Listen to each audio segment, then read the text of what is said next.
South got something to say. That's all I got to say.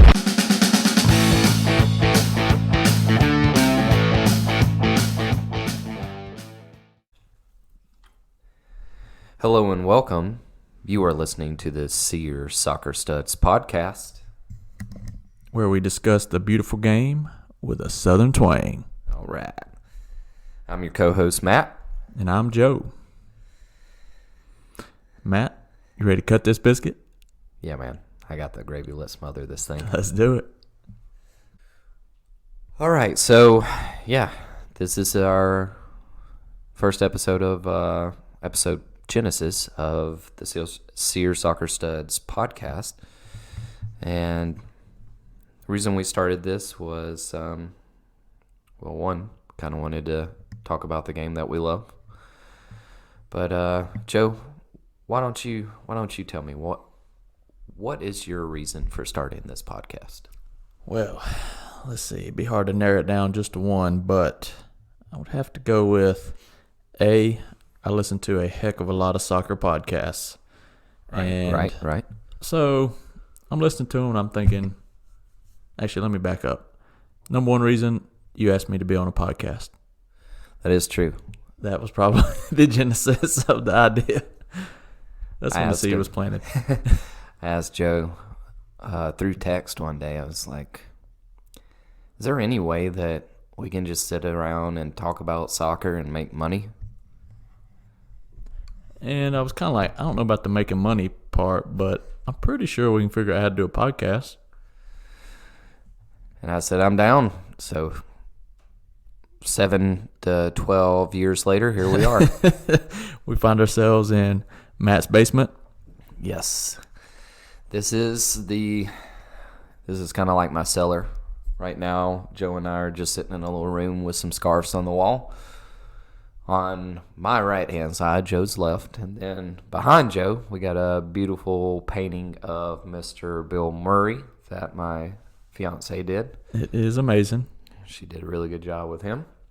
And then to our left, or my left, is a whole beer kit. Yeah, Matt, this is like the dungeon where the mad scientist gets to work on his beer. Yeah, I really only store it down here. If I had like a utility sink, that'd be great. I'd do everything down here, but I have to do most of it in the kitchen. But yeah, we're staring at about 5 gallons worth of bottled beer that I just bottled yesterday. So we will know in 2 weeks if it's crap or not. So yeah, exciting times. Podcasts and beer. I'm actually drinking a beer right now. It's delicious. Highland Brewery out of Asheville, North Carolina. One of their first, I guess, what do they usually call it? Like their flagship. Yep, flagship beer. Mm-hmm. Shout out Highland. Yep, Gaelic Ale. Y'all do it right. Y'all do it. Y'all do. Yeah, they do what they do. Y'all do it right. That's the OG Asheville Brewery. Yep. So, Joe, back to the question about starting this pod. We started it because we really wanted something to be like a release and talk about soccer. But is there anything that you're trying to gain out of this? What is your hope? What is your dreams for this podcast? The wildest dream would be to make a living at this, but in the meantime, I'll settle for having some good times with my buddy. Yes, sir. Watching some soccer, talking about it. Yeah, and hopefully before too much longer, we can actually start enjoying some games. Yeah, that would be amazing. It may be a little while, but we'll figure it out. Yeah, but me and Matt go way back. I'm talking like knee-high to a June bug back. Yep. We started playing soccer together when we were 6. So we're going on about 30 years of soccer. We never got to any... Oh, there's a little warning that we should probably put out here. We're by no means experts on the game. I mean, we both read a lot of statistics, or I know I do. But I can't read. yeah. It's all picture cards for me. Yep. The thing is, anything that you hear on this is just our opinions. Don't take it for fact. I mean, we're just enjoying the beautiful game that we love. We don't take it too seriously either, even though I kind of get upset when my team doesn't play well. But for the most part, we're just trying to have fun and make fun of some people. If people want to make fun of us for the way we talk, I mean, that's the whole point we're doing this. Yeah, that's right. How many podcasts out there do you know where they talk about the English Premier League with Southern accents? I can think of one, and it's our podcast. There we go. Yeah. So that's our angle. That's what we weren't hearing those voices when I listened to all the podcasts. It just wasn't hitting my ears. So we were kind of like, if we're gonna bring a podcast to light, we're gonna bring it our way, our style, and with the Southern twang. Yep. And hopefully, if you think that Matthew McConaughey's in the room with us, maybe he is. Maybe. Maybe All right. he isn't. All right. Matthew McConaughey, great actor. If you ever want to be on the pod, we know you. He's part of like Austin. He is Austin. Yeah. He's like their brand ambassador, I think. Yeah. So McConaughey, please, sir, be on the pod. We'd love it. Yeah. If you want to come down to my little basement, we may have to buy you a microphone, but we'll make it happen. When Austin plays Charlotte in MLS, when that kicks off. Yeah. Yeah. We should be established by then. I think he'll be calling us. Yeah. Yeah. And I mean, what I hope for our little podcast, just like Joe said, if we can make a little bit of money where we could just sit around and watch soccer and have fun, we're not asking for a whole lot. We want to enjoy the game and then make a decent living off of it. I'm not asking for much, but yeah, hopefully we can travel around, watch some games. You'll notice us because, which brings us to our next little thing, like why it's called SeerSoccer Studz. So tell them why. It was kind of a joint effort. Why did we call it SeerSoccer Studz? So we originally had wanted to go with quite a few different names. The first one that we had was, I thought, fresh, but it was a little too close to another podcast name, so we had to axe that. But Southern Fried Footy, beautiful. Darn you. Yeah. you sucker out there, whoever. Yeah. So we ended up with, we actually went with SeerSoccer Studz for a while. And the whole SeerSoccer thing originated because, this is really Joe's brainchild, but he thought about what does Southern gentlemen wear? Yeah.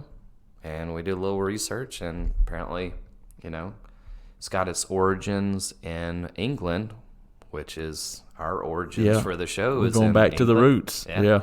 It made too much sense. The English Premier League, so.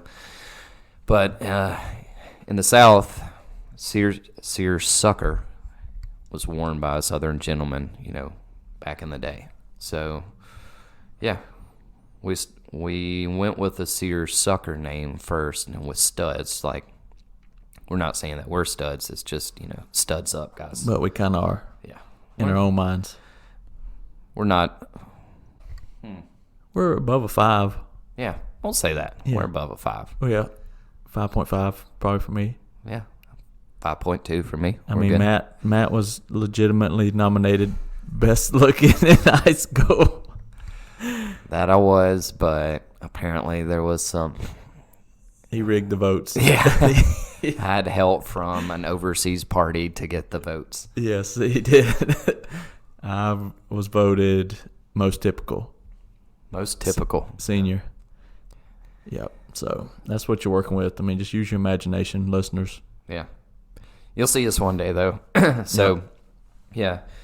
So the idea is for us, to go to games, rocking SeerSoccer. And so if you see us out there, come say, hey, we're just normal guys. We'll say what's up. But we're also trying to enjoy the game. So, now, gentlemen do wear seersucker, but if you ever catch me at a game that I really care about, I am no gentleman to the referees. He's not.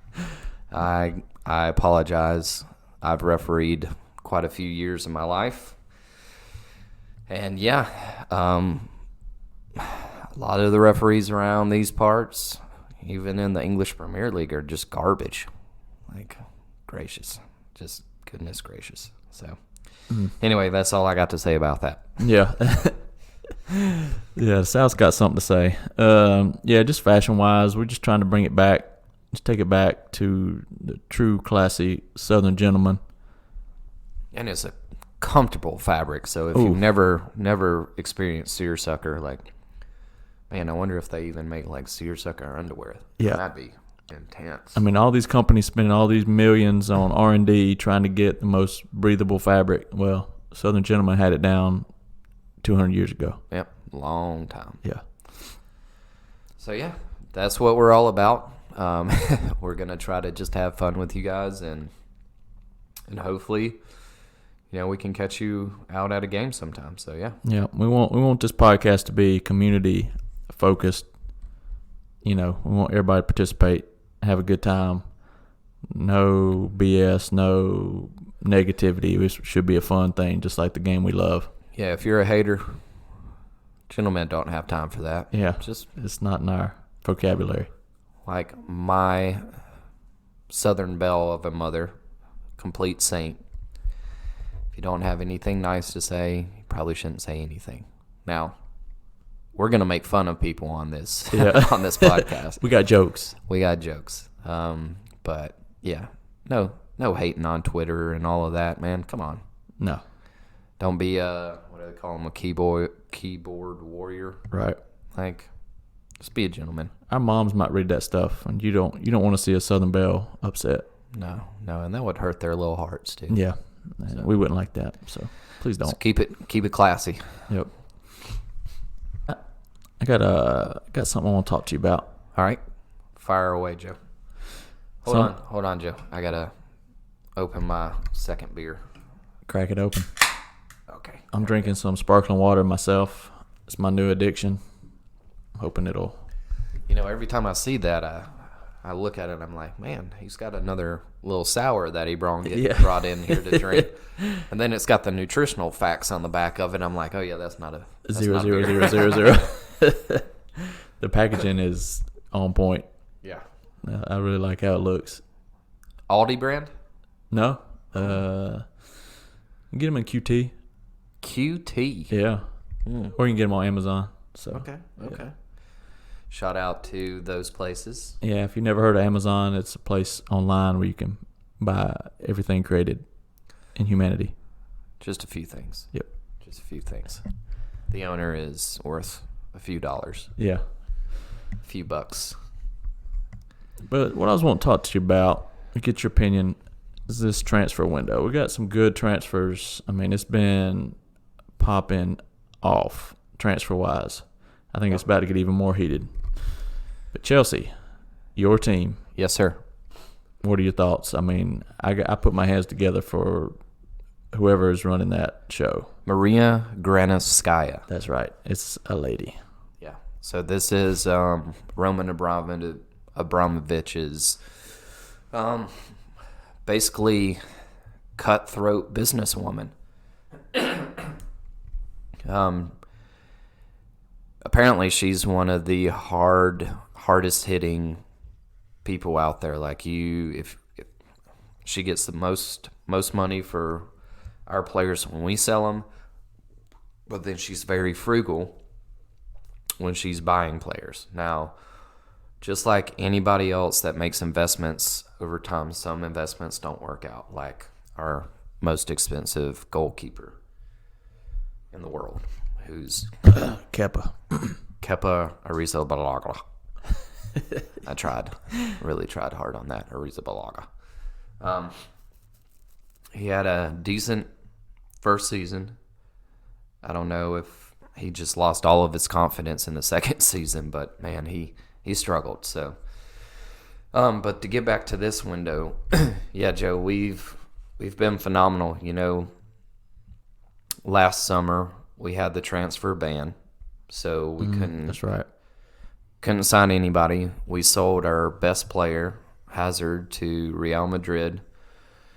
He was so important to us. It was really, really hard. So we knew that this season was going to be kind of a transition season.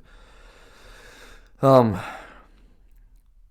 then the wintertime came around, and we got our second transfer window ban lifted for the winter window.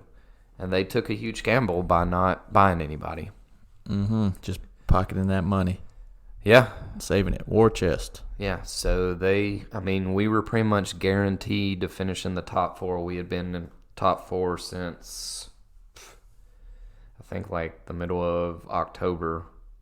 Don't fact check me on that, but we had been there for a long time. So we were almost guaranteed a spot, which, as anybody knows in the Premier League, nothing's a guarantee. So, because Leicester was pretty much a shoe-in. Yeah. And exactly. then they had a terrible second half of the season. Loved it. Sorry, Leicester fans, but yeah. Yeah, Jamie Vardy, man, no more party. Not having any parties. So I think with Chelsea's window, they took this calculated risk and was like, we've got this money coming in from the sale of Hazard, and we also got the money for Morata paid to us from Atletico. Oh, that's right. This summer as well. So the money that we spent so far this window on Hakeem Ziyech, Timo Werner, those are the two big names. And then we've picked up 3 free transfers. Right. 3 defenders. And soon to have probably the world's most expensive German player ever join us here in a little bit. 20-year-old Kai Havertz, which I am so excited to see him come to the Premier League. Yeah. He's something else. I mean, everybody talks about what a talent this kid is, and I'm crazy excited because people have even said like he's a mix between Mesut Ozil and Michael Ballack in both of their primes. Ooh, if that don't get you feeling it, I don't know what will. I mean, I just tinkled a little bit. It's Goodness gracious. Man, that's a combo right there.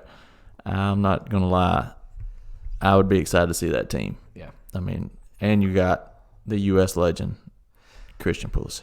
Yeah. Oh, I mean, Pulisic. I forgot about Ben Chilwell. I mean, Ben Chilwell. Bill, that's right. A little chili time. Yeah. Oh my goodness, that left side is gonna be lights out. Yes. So, I mean, considering, I think even after Havertz, we'll go for a goalie, no matter what. Really? Yeah. Latest thing I've heard with our goalie situation is that Kepa actually wants to stay and fight for his place. I don't know if Man loves punishment. apparently or something. I just don't know. But he wants to stay and fight for his place. Willie Caballero, old 37, 8, 9, 40-year-old Willie Caballero. Willie. Old squirrely Willie. You never know what you're going to Gets get. a wild hair in him. It's and like he'll a box of chocolates, man. You never know what you're going to get with that guy. I know, right? I'm like really thinking that one time I'll just be looking at the TV and I'm like, why is Willie up in the penalty box? It's like the second minute. Like, why is he in the other? Just He's trying it. to get a header in or something. Yeah. It's like, dang. The urge strikes you, man. You just got to go. Gosh, that guy's crazy. But still, good goalkeeper. But yeah, I really feel like we'll go for another one. Just to put pressure on those two. So yeah, it's an incredible window for Chelsea fans. We're super excited. I think it's going to be like the Wild West when we play games. We have, since the last time you and I talked, we kind of have straightened out our defense a little bit. We'll see. But yeah, I think we're going to be pushing for, finishing the top 4 again, but probably going for third. I don't know. It just depends on if what Man City does, and if Messi decides to come, I want to see Messi in the Premier League. I'm with you. I, personal note, despise Manchester City. Don't like them. Joe is a Manchester United fan. That is true. He does not like the noisy neighbors. I don't like them. Turn the volume down. I'm trying to sleep. Trying to win some trophies over here, and they keep popping up. But I do like watching them. I like their team. Pep, got major respect for you. I know you're a big fan of the podcast, so just want to throw that out there. Yeah, Pep. Read some books about you. I love your methods. If I was a player, I'd probably be like on the phone with my agent saying, let me play for that man if he wanted me. Fair enough. Fair enough. So, yeah, Messi, if he could reunite with Pep at Man City, yeah, I would love to see it. I'd be all in on it. Okay, so let me ask you this, Joe. This is a question I have about Messi coming to the Premier League. Mm-hmm. Now, he's been playing in Spain his whole life, where, you know, the biggest guys that he plays against is one team, Real Madrid. Yeah. What happens when he goes to Burnley and he meets some big burly? Yeah. Burnley, man. Exactly. Like, at his age, yeah, I know he's got unbelievable touch, but do you think he's going to handle it? Yeah, I really do. I think his record playing against English teams holds up. And also I think the Premier League has changed over the past 10 or so years in that back in the day there were a lot more just dinosaur-looking son-of-a-guns. Stoke City. Stoke City in their prime. You had a lot more of those old-school English center-back types. Bolton Wanderers. Yes, I mean there were quite a few of them. Portsmouth, man, I wish Portsmouth would get back. I loved watching. the Oh, Poppies. Portsmouth! Oh man, they had a good little heyday. Yeah, I saw a stat this week, or maybe it was last week, but yeah, it was the amount of tackles. I think it was players with over 100 tackles in the Premier League. 10 years ago, there were like 20 or so. Right. And this past season, I think there were 4. Huh. Like Wan-Bissaka was one. A few others, I don't remember, but there's only a handful now. The reason Wan-Bissaka had so many tackles is because the rest of your defense is garbage. Because he has to make them. I'm just kidding. He knows that if he doesn't make that tackle, Harry Maguire is going to let it go. Yeah, Go ahead. I mean, he plays on the same side as Lindelof, which I actually don't mind Lindelof. Under Jose Mourinho, he was awful, but he has his moments. Yeah, they both cannot put together the total package for whatever reason. I think one of them might have to be switched out at some point. But yeah, anyway, Wan-Bissaka, his legs are 4.8 meters long each, and nobody gets by him. So that's about 13 feet, right? Yeah, about 13. Roughly. 12 and a half, 13, yeah. Okay. But anyway, I think the league has changed enough to where we've seen it with David Silva, players like that are David. Thank you. I'm American. But we still say things funny. Yeah. So Mr. D. Silva, Yeah. I think, he's kind of proven that a player like a Messi, and that's kind of how I see him slotting in. It's not the Messi of 7 or 8 years ago where he still dribbles a good bit, but he's not just cutting in off the wing nonstop. He'll be, I think, being more a creator, playing down the middle, maybe pair him with Gabriel Jesus or his best buddy, Sergio Aguero. Kun. Yep. Kun Aguero. El Kun. So, I mean, if he does come to that team, there's talk that they would have to ship out 3 players, and the 3 that have been listed have been like Jesus, B. Silva, Bernardo, which I love that guy. Oh, please come across the city. I mean, him To and Old little Trafford. Juan Mata have like the same kind of little teddy bear, Shifty little. little scruff. I just want to hug them and put them in my pocket. Yeah, you just want to like just rub their hair just for good luck before you step on the field. Yeah. So, and then I think the other one was the young defender Garcia as well. But I mean, who knows with all this stuff that's going on with it? I mean, we'll find out. Yeah. You know, I'm a big Redditor, and even though I don't post anything because, just not that type of guy. Just lurk. Yeah, I scan, and I mean, Peruse. for the last week, it's been nothing but, every 2 out of 3 posts are about Messi in Barcelona.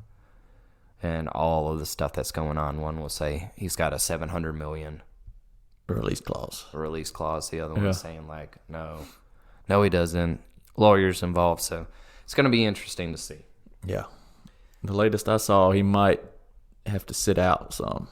He might try to force their hand by just not playing and just say, well, I'll leave for free in a year, or you can take X amount from Man City, $100 million. Because I think their their financial situation, if they get his salary off the books and they can net, 150 euros, something like that, in one fell swoop, Barca could kind of rebalance their books a little bit. Well, that and they're getting rid of Suarez as well. Those are some heavy hitters. Yes, that wage bill is enormous. I think it's one of the highest out there, if I'm not mistaken. Yeah. You've got Arturo Vidal that is probably leaving as well. I mean, there's quite a few people. I mean, for me, getting rid of Busquets. I mean, the closest thing you can get to a biscuit out on the field. Like, what is his worth? I want to see him get rid of him, not so much in a soccer sense, but, I mean, I want to see him, like, go to Siberia so I don't have to look at his face anymore and his play acting. I mean, that man should be on Broadway. He is a boring football player, soccer, footy, whatever you want to call him. Like, he's so boring. He's Jorginho. He's the poor man's Jorginho. He's actually better than Jorginho. Yeah, he's better because he's taller and he can make a tackle. I mean, he's actually really good at what he does. He's one of my least favorite guys.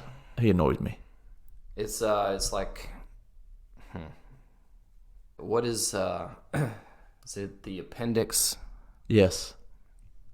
It's necessary. Wait. It was. But now you can just get rid of it now. Yeah. It's one of those things. You know what I mean. He's the appendix. I mean, cut him out. And they put Frankie de Jong, who's incredible. Yeah. You can give him the keys. Let him drive that new engine. And win-win as far as I'm concerned. Yeah, Busquets was not our favorite player, as you can tell. But anyway, as far as Messi to Man City, I'm all in. I'd love to see it just because you only live once, and that would be must-see television. Yeah. I mean, just all the storylines surrounding it, man. I mean, I'll be all in. Okay, do you think that would allow Pep to get his coveted Champions League crown back? I think it wouldn't hurt. If you can add the best player in the world, I think it probably would help him. Okay, so are you Messi or Ronaldo? Oh man, Messi all day. Yeah, me too. We're in agreement. Yeah. I mean, we'll just settle that. Big Ronaldo fan, but he does not come close to Messi. And wow, that's coming from a Man United fan. Yeah. Oh, I saw Ronaldo in person several times back in the heyday at Old Trafford. I love the guy, but Messi is just a whole different level of talent. Like, just pure dribbling. He's magic. He's an artist. Yeah. Ronaldo really he's a machine. Yeah, and we can't I've always been kind of a hater on Ronaldo. Simply because he's the type of person that I want to see people play through tackles. And I feel, especially when he was at Real Madrid, if he got touched, I mean, he went down and he'd throw his hands up. Maybe he learned all of that from Pepe while he was there. His countryman. He learned from the best. Goodness gracious. So I've never been the biggest Ronaldo fan. One, because when he was in his heyday was Chelsea's heyday as well, and there was some really good competition between Chelsea and Man U back in those days. But one thing that I will say about Ronaldo is his work rate. Everybody that ever talks about him as a individual and as a kind of a lead by example type player, when he's the first one in to the training, last one out, is doing like 1,000 sit-ups a day while everybody else getting water, and he's over there like, let me get some more sit-ups going in. Yeah. I mean, he is like a Tom Brady or something. I mean, his sole reason is to play this game. Yeah. Sole reason of living, what he eats, how he sleeps. Yeah. You name it. How does he sleep? Probably upside down like I a mutant bat. Just probably with his hands crossed over his shoulder, and he just is flexing the whole time. He's probably got like that, on the late night infomercial, the thing you wrap around your abs and it shocks him. Like, yeah. He probably loads that up every night, puts it on high, and just rocks his abs to sleep. Goodness gracious. That's probably the only way you can get to sleep these days. Yes. So muscular. Yeah. I think he's getting bigger. I know. This was incredible. It's something else. Yes, I could never be a Ronaldo, but the Messi that gives guys with normal physiques an idea that, hey, this is doable. That is a beautiful thing about this game. Yeah. You've had the two best players for the last 10 years, if not longer. Yeah. Well, 2010? Yeah. Maybe we could go back a few more years. So let's say 14 years, because I think they've each won like a bunch of. Anyway. Yeah, I think going 12, back, 13. Yeah. Going back a little ways, like these two guys have been the best players in the world, pretty much hands down. And two completely different body styles. Messi's 5'8". Ronaldo's probably like 6'1". 6'1", probably, yeah. Yeah. Ronaldo's built out of just Greek chiseled marble. Yeah, he is truly just like pure titanium. And then you look at Messi and he's like all tatted up, and you're like, this guy looks like a little skater. Yeah. It looks like a guy you'd see at the local skate park. Yeah, a little Argentinian skater. And yeah, like, what's this little punk doing? With a backpack on. Yeah. And, I mean, the crazy thing is that I don't hear a lot about Messi's life and no, his personal life, which I guess is the way I would want it. Yeah. Stay out of the spotlight and everything, Yeah, by all accounts, I mean, the man hates doing commercials, sponsorships, all that stuff. All he wants to do is get on the field and play. Yeah. Whereas Ronaldo loves the celebrity. He does. Loves the social media. He loves his GQ kind of, all that fancy name stuff like that. At least I can't, like Gucci and all those glasses, the really nice shades and stuff. Armani, all that stuff. No. Thank you. Yeah. Sorry, guys. I'm struggling a little bit with words tonight. You're going to notice that about me. It's SeerSoccer only for Matt. Amen. Yep. Okay, so, what we just went into right there, we were discussing Premier League and then went to a whole different section. That's kind of what our podcast is going to be like as well. We're going to discuss everything under the sun, but primarily we're going to focus on the Premier League. That's the one that Joe and I both enjoy watching, that we grew up on. Well, Joe did. I really didn't. But, yeah. So we're going to focus on that. But, we will, if something happens in the footy world that we are impressed with, we'll bring it up and discuss it. We just want to, talk about soccer, football, footy, whatever. Call it what you will. Yeah, and just to have a little fun. Football. Football. We we both, I mean, spoiler alert, we both have real jobs, so we can't sit around all day watching the women's Norwegian league and give you, although that would be amazing. Wow. Yeah. Is that a real thing? I hope so. Blonde hair, blue eyes everywhere. That would be incredible. You've seen my fiance, blonde hair, blue eyes. Yeah. Don't mind that at all. So, essentially, we cannot watch every single game from every single league out there. That'd be nice, but we just can't do it. So, our passion, our love is the Premier League, so that's what we're going to focus our energy towards, and that's who this is mainly geared towards, but we also want to dive into the U.S. national team a good bit, maybe some MLS, Champions League, of course. The big teams, big leagues around Europe is kind of the focus. Yeah, absolutely. I think it's going to be a good thing. And, man, this year's going to be crazy. It's a good year to start this podcast. There's going to be so many games on. It's going to be coming at you. The top 6 cannot miss. It's must watch. All those teams, man, is loaded. It could be really competitive this year. So, we talk about the top 6. For people that don't know who we're talking about, it's really happened over the last 4 or 5 years. Mm-hmm. But you got your Chelsea, Man U, Man City, Liverpool, Tottenham, and Arsenal. Right. So you've got 2 Manchester teams. You've got 3 London teams. And then 1. Where is Liverpool? Is that It's the northwest. Northwest? It's near Manchester. That's what I was thinking. I actually went to school semester abroad near Liverpool. Shout out University of Chester. Nice. Repping it. Very nice. Yeah, so short train ride to Liverpool.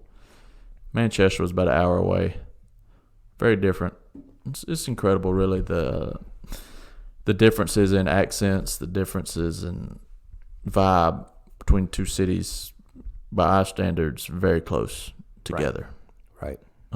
So that was always cool to see. But soccer-wise, it's a heck of a rivalry. Yeah.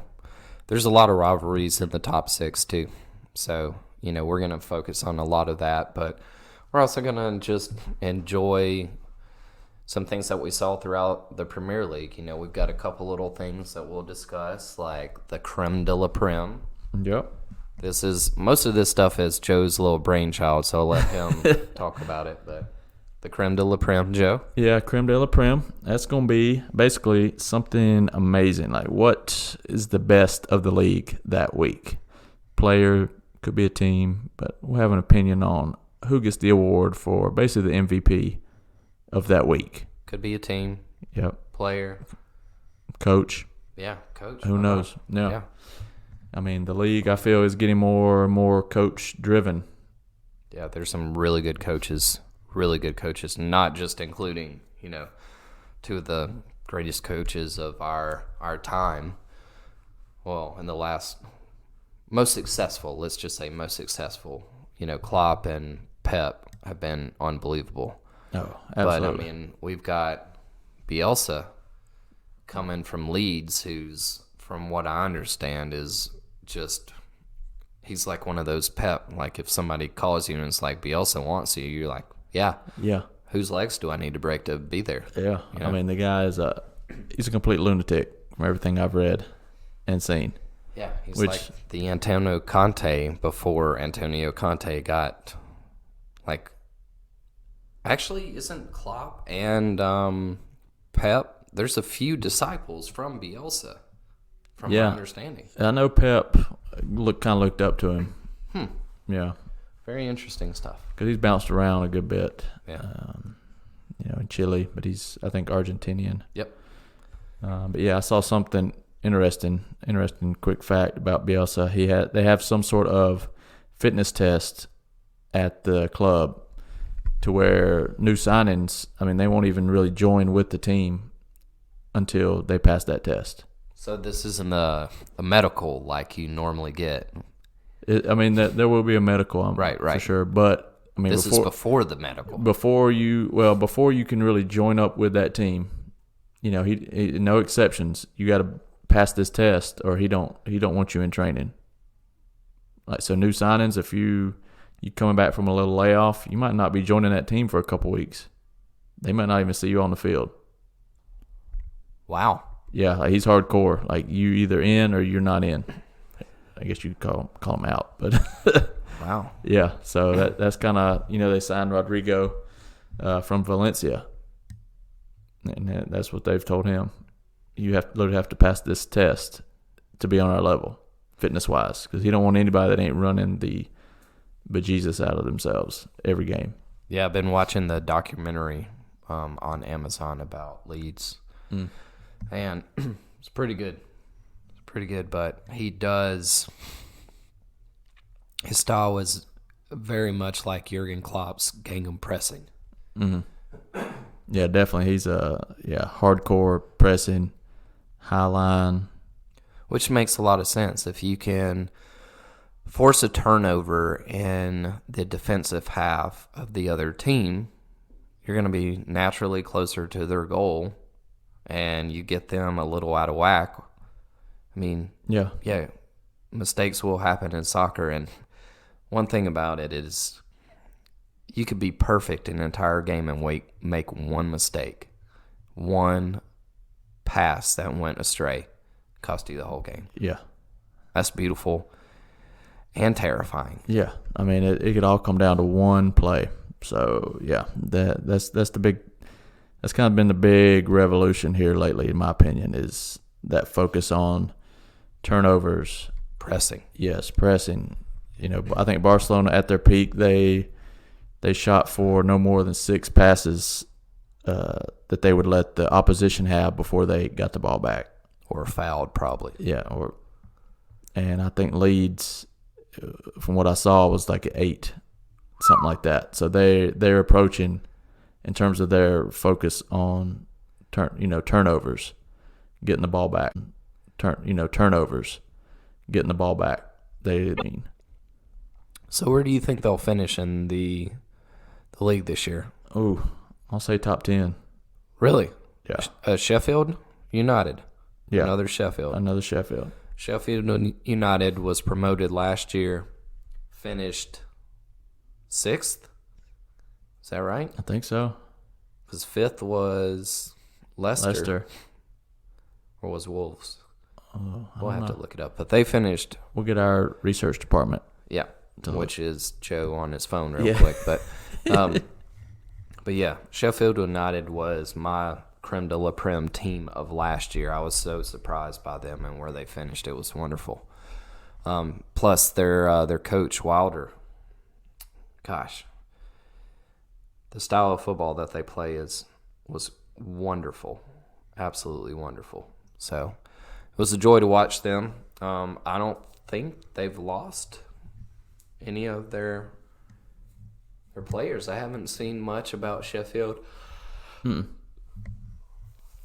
losing anybody, so we'll see. But top 10 for Leeds.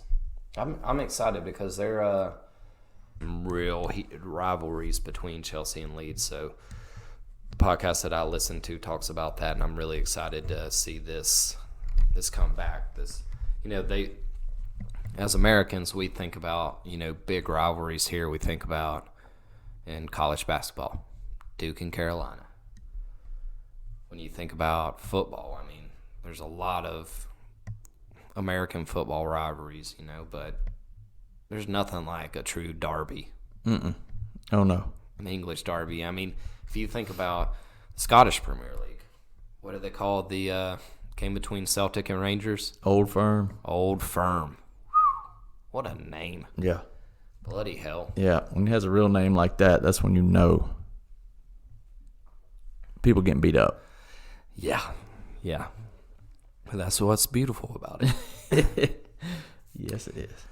So, we have a couple other little items that we discuss throughout the pod. One is a bless your heart, kind of moment where that's the Southern saying when somebody just is a little off. Yep. Or You feel bad for them. Yep.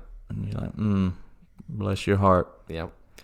So we'll talk about that. That could be somebody just, a goalie trying to throw the ball out and throwing it into his own net. Yeah. Just a really... It's going to be the anti-MVP. Yeah, yeah. Like the worst player or team Yeah. or coach. Yeah, yeah. Just depends on what we see. I mean, it could be a referee, too. Ooh. For me, like, referees in the English Premier League are pretty awful. They get you going. Oh, my gosh. Yeah. Especially, I mean, I try to be unbiased as possible when it comes to most things, but there are certain times and certain referees that should not be reffing certain teams because they are notorious for just having basically a bias, excuse me for using the same term, but a bias towards another team. So, yeah, it happens a lot. I think it's garbage, so, yeah.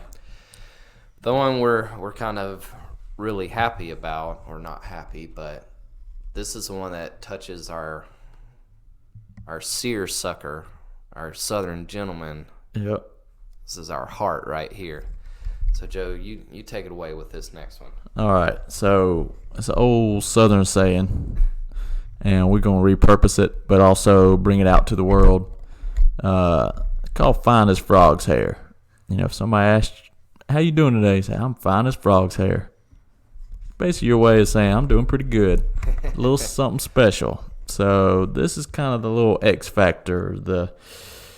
It's something special that happened. It could be something fashionable. Somebody had a new facial haircut. Or it could be an amazing gesture that they did off the field or something we liked. Something gentlemanly. Just something a little different. Yeah, yeah. So we're going to call that segment Fine as Frog's Hair. Which should be fun. I mean, we'll get something stylish on there, maybe. I mean, I'm even thinking about, my finest frog hair moment last season was probably KDB. The Ginger King, man. That guy. Goodness gracious. Do you remember towards the end of the season they were playing Norwich? He gets the ball outside the box. He croifs it behind him, catches it with his other foot, croifs it back to himself, all behind him, and then hits an upper 90 like Bender. Oof.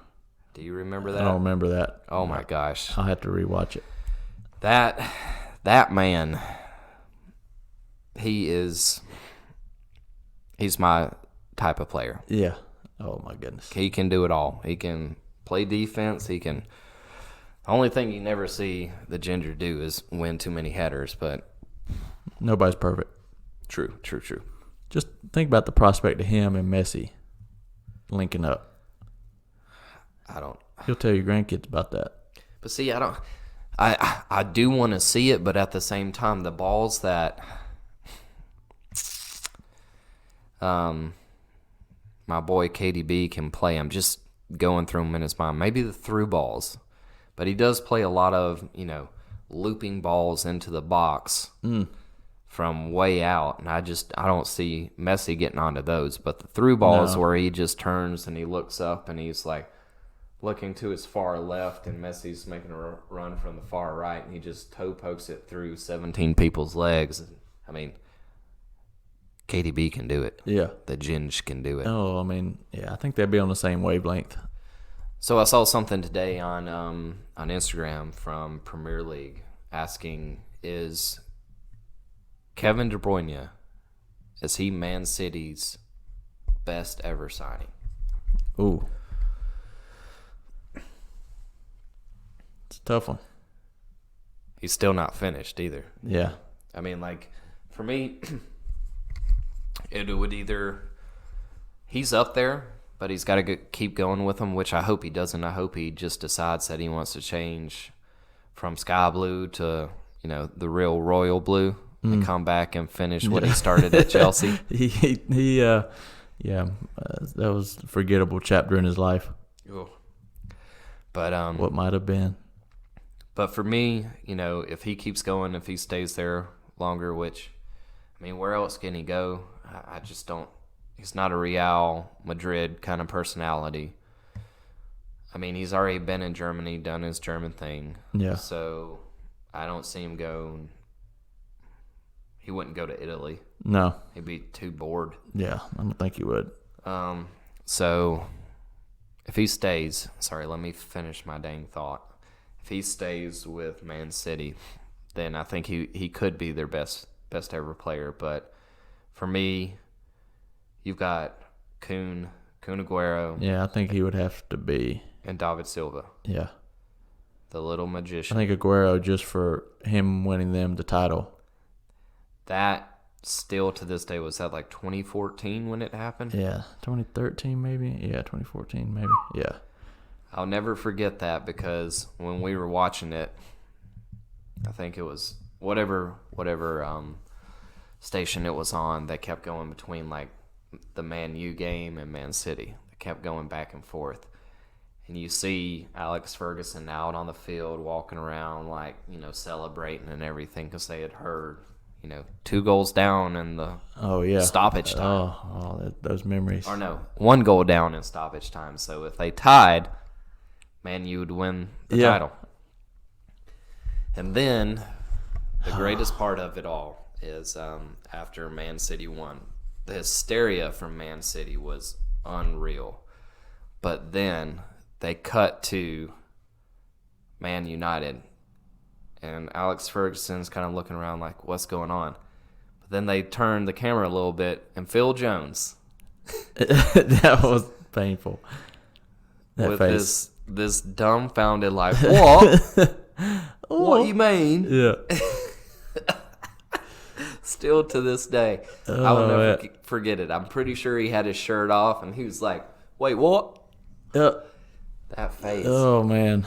That was painful. That was a painful time. Yes, I'd probably have to go. Yeah. Kun. Yeah. Kun and David Silva. I mean, I wouldn't ever say Vincent Kompany. No. I don't think he was, from what I understand, he was a great leader, but he had a lot of errors in him as a defender. But man, could he get that big old meaty forehead on some corners? I mean, he was an old school leader. Yeah. I might have to look at the transfer fees to see, I guess, who was the best. But Aguero, I mean, you can't really put a price on Balotelli. what he's Balotelli, Wow. the legend. Oh man, you remember when he came to the U.S. and they were playing the game? And he tried it when they were playing the game. And he tried to he tried the worst, carted him off the field right then. Well, the coach did. Oh, that's true. Yeah, he subbed him out. Yeah, it was. It wasn't Pellegrini. It was the guy before Pellegrini. Mancini. Yes. Yeah, pulled him right off the That's field. true. Yeah, that is They true. got into an argument on the He's sideline. like, what? He was out there. It was painful. Yeah. I mean, you wouldn't do that on a pickup game. But it was disrespectful. But he did not work. It didn't come close to working, and he looked like a complete idiot. Yeah. So Standing in the middle of the goal and try to do like a rolling back heel. yeah, And missed it wide. yeah, From inside the 6. Like that's completely missed Raheem it. Sterling kind of missed. yeah. Oh man, Raheem, Yeah. you're a great player, but man, you can miss an open goal. Good grief. Ew. Oh. I hope you're getting some sleep now, buddy. Yeah. Just forget about the Champions League, man. Just forget about it. Oh, all right. So yeah, that's kind of how we'll go through like a few segments and talk about some stuff such as, our best of the best, the creme de la creme, bless your heart, fine as frog's hair. Then we got a melting pot as well, and the melting pot is where we discuss anything throughout the world, really, Yeah. that we saw that we enjoyed, which we've been doing this whole time. So Right. Just more of that. just melting pot of words is what our podcast is. Yeah, a lot of different flavors. We're big Champions League fans, so I want to talk about that. Some of the other leagues in Europe. Yeah, the Champions League honestly is the league to watch. I mean, gosh, is it so much fun. Even in the preliminary stages, it's still a lot of fun. I mean, it's basically, if Chelsea's won enough league titles, like I want the Champions League again. I want it bad. Yeah. The day that Chelsea won the Champions League back in 2012 that was an intense day. We were playing Bayern Munich at Munich Stadium, the Allianz. It's the first time that's happened. Like, the way they do it is they pick where it's going to be played, like, before the season even starts. So it just so happened that it turned out to be this one team's home field. Yeah, home field advantage in the Champions League final. Yeah, I mean, huge. And out of the last, 4 or 5 years, Chelsea probably had the worst team that they had in a long time. They should have won in Moscow. A little slip. No. Yeah, it was beautiful. Oh, my goodness. That should be my wallpaper, John Terry slipping. Yeah. And then they should have, the following year, they probably would have played Man U again in the final, but a referee had one of the worst games ever against Barcelona. Yes, that was painful. There should have been a whole bunch of red cards given out and handballs, and this referee still, I mean, he's come out and said it was one of the worst performances I've ever had. I don't know what happened. It was bad. We lose in the 92nd minute to Iniesta goal by Barcelona. Anyway, so Chelsea plays Bayern Munich with pretty crap team, not going to lie. Our captain, John Terry, got a red card for kneeing Alexis Sanchez in the butt the game before. We had a lot of injuries. Apparently, David Luiz was so hurt that him and Gary Cahill both had they were playing on one leg. It was bad. So they were feeling it. So we ended up going down 1-0. Came back by that Drogba header. I don't know if you've watched that recently, but he's on the edge of the 6, running away from the goal and heads it near post and beats the best goalkeeper in the world at that time, Neuer. And then the second best goalkeeper in the world at that time, Peter Cech, saves a Arjen Robben PK in extra time. Yikes. Yeah, that's legend status right there. Yeah. So, needless to say, that's the way I'm talking. Chelsea won in PKs. I teared up. I cried. It was dusty in that room. No, it wasn't. It was not dusty. There was a lot of people around me that didn't know what was going on. I was at a party. I was just screaming at the TV, and it was a good day. Mm-hmm. Great day. So, yeah, getting back to that point, that's where you want to be. Yep. Sounds good. Looking forward to it myself. I think we could honestly be on the cusp of a new, like you were mentioning, 2008, 2009, Premier League was on top. But over the past good little bit, La Liga, and now you're saying Bayern Munich. Premier League, though, I'm feeling it could be about to come back up. You have a lot of heavy hitters. Well, I mean, just last year, if you look at last year, even though it was Tottenham against Liverpool in the Champions League final, in the Europa League final, it was Arsenal against Chelsea. Yeah. You had 4 teams in the finals of Europe's biggest competitions. Yeah. So like Liverpool, and then the year before, Liverpool was in the final. But Real had pretty much the whole competition locked down for, 4 straight? 3. Yeah. So. And they cheated a lot in that game. Yeah. Well, not they. One man. But I think, long story short, I think Premier League could be about to have another golden age at the top. Yeah, because, I mean, Barcelona's going through a rebuild, massive rebuild. Galacticos of Real Madrid, I mean, there's too many massive personalities for them to actually be a legitimate team, you know? Right. And Bayern Munich, like, those guys are kind of in their twilight, but they are picking up some smart, I mean, like, Leroy Sané. Dang. Oh, that's a heck of a pickup. Gosh. Yeah. Could you imagine, like, trying to, or being able to pick him up on a free transfer? Wish they didn't, but still. Oh. It's I don't incredible. know how you... The best team in the world gets him. Yeah. Yeah. It's gonna be nasty next year. Golly. Yeah. So it's going to be a lot of fun. Yeah. So A lot of fun. We're excited. So we're getting close to the end, but one of the things that we always want to bring up is like a weekly discussion. And so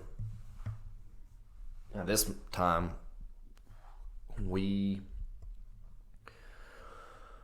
I guess each week one of us decides what it's going to be, and we kind of alternate what the question is going to be. So like this week, I kind of came up with the name Genesis because this is the beginning.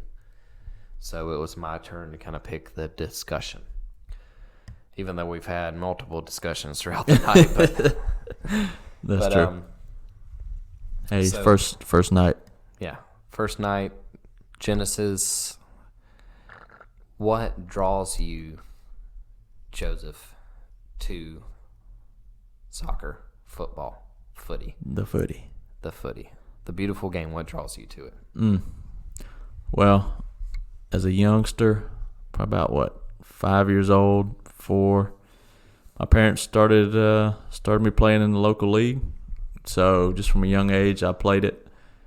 And when I was younger, I didn't really have the desire. I didn't have the love for it that I do now. It was just kind of a thing to do, and before you know it, hey, we're pretty good, and enjoyed, especially once we got into high school, I started liking it more and more. But yeah, man, I just love the artistry of the game, the talent, and also it's a universal game. You can go anywhere in the world and find people playing, and you'll have new best friends the instant you start kicking around with them. It's very true. But I love the depth of it. You can go tactical, you can go stats. But at the end of the day, what really motivates me is the artistry. The Neymars, the KDBs, the people who can truly dribble, shoot, and just mesmerize with their skills. I love to see a player dribble other players. Love it. It never gets old. I could sit there on YouTube all day and just watch clips of all the greats just obliterating people, just make them look stupid. That's probably my favorite thing about the game. I love goals, love passes. I was a midfielder. I always loved to pass. But yeah, I love just a good old fashioned faking somebody out of their shoes. And Joe was good at that. He was very good at that. That was a passion of mine. Word. What about you, Matt? Word. What about you, Matt? At one point in time, I thought that I was through with soccer.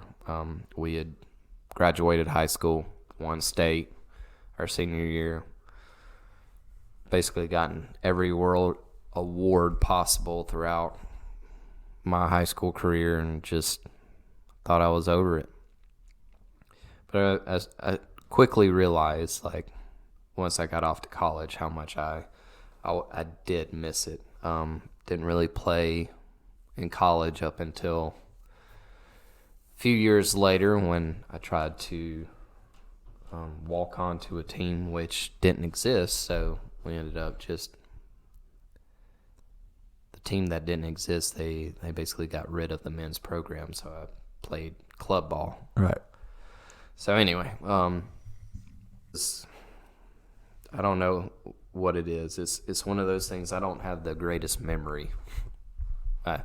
You can tell me something and I'll probably forget it tomorrow. But for some reason, I can remember statistics. I remember plays.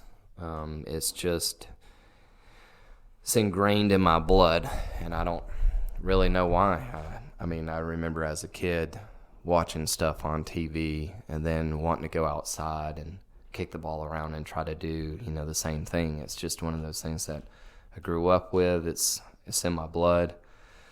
But the game itself is just the thing I love so much about it is like Joe was saying, it's kind of it's the personalities, it's the artistry of it. Every single person that plays, different body style, everything. And I also enjoy coaching, and one of the beautiful things about coaching is you can teach them the elements in practice, but then when they get out on the field and play a game, it's like their own imagination takes them to whatever levels they can get to. Right. Would you say that's a passion of yours, is a future goal would be to coach? Absolutely. And Joe knows this. That's why he's asking that. It definitely is. I will sit down and watch something happen in a game, and I will take a note of it, and then later on I will sit down and be like, how can I coach? How can I train somebody to do that? I mean, there's so many things that we see on the field from these English Premier League players that they just do without even thinking about. I mean, just it's second nature to them. But to be able to teach a kid, like a young kid, that mentality, and to have that just nous, I guess. Ooh, good word usage. Yeah, thank you. That's my one word for word this of the day. week. Yeah. But to have that is really rewarding as a coach. So, yeah, I think it's a beautiful, beautiful game. Just there's so many different styles of players. I mean, I know Joe's a big Neymar fan, and he likes seeing him dribble and dribble and dribble. And I love it. Yep. I'm more of the KDB kind of player myself. His through balls and his vision, I mean, there's not been a player like him for a while, and he is really impressive. Yes. But at the same time, when Eden Hazard played for us, like his runs, and it wasn't that he was just dribbling, like he just, like the difference I would say between Neymar and Hazard is like Hazard went forward. He was very direct. Yeah. Whereas Neymar would be like, okay, I'm going to beat you once. I'm going to pull your shorts down, let you pull them back up. I'm going to beat you twice. Yeah. And then I'm going to go see your mom for a hot dog and then come back and beat you again. And he's still at the halfway line. Yeah. Like, well, what have you really accomplished? Exactly. I mean, I love it, but so, yeah, soccer is. Had this conversation last night with a guy, and was trying to describe to him, the difference between, American sports and soccer.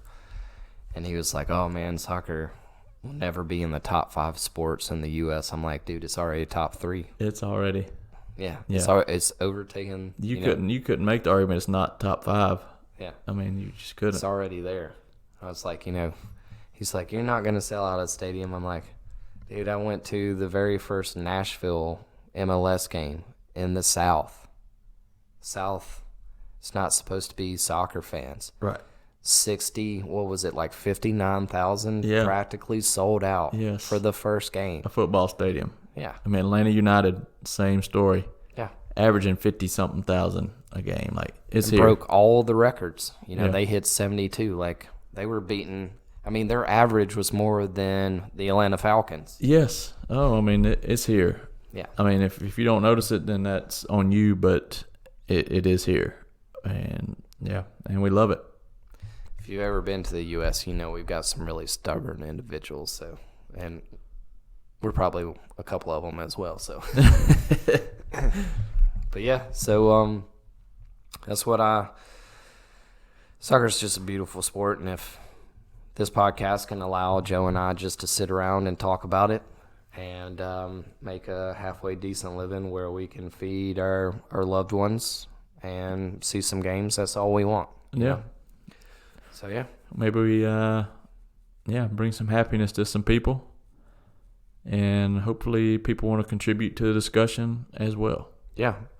We're not afraid to take any emails, any type on, what type of content you want to hear about, write in, let us know. We'll Right. discuss it. Like we said at the beginning, we're not, by no means are we saying that we're writers or we have a lot of knowledge about what's going on. We just love the game and we want to talk about it. Yep. Amen. So Joe, I think this last little part is for you. Studs up. All right.